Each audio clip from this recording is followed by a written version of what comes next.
Hey folks, thanks for joining me for the tip of the month. What I want to talk about today is the teardrop float.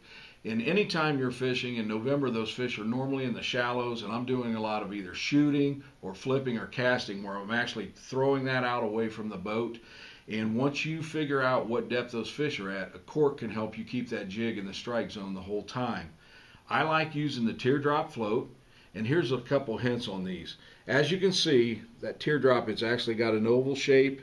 It's tapered down, and when a fish barely hits that, you're going to see the slightest movement, and that's why I like using these. If those fish are a foot or less, I always use a toothpick to set that in there.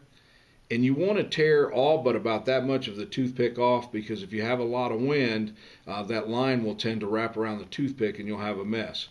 Again, if the fish are a foot or less deep, just slide that up, and that's all you have to do to adjust your depth.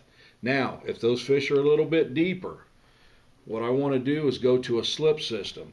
And what I use are these little bobber stops here. They're on metal wires, very easy to rig up. All I've got to do, there's a loop at the end of this. You put your line through that loop, just like that. Then you grab that stop and you pull it, and just like that, your bobber stop is already on there and ready to go. That's, again, very easy to adjust. You follow that with your float, get that line there, put your float on there, and it will stop at that bobber stop, just like that. Now again, if the fish are 2 foot or any deeper, I'll tend to use the slips system.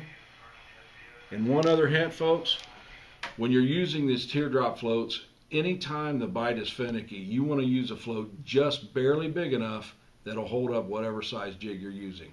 So thanks for joining me for this month's tip about the teardrop float.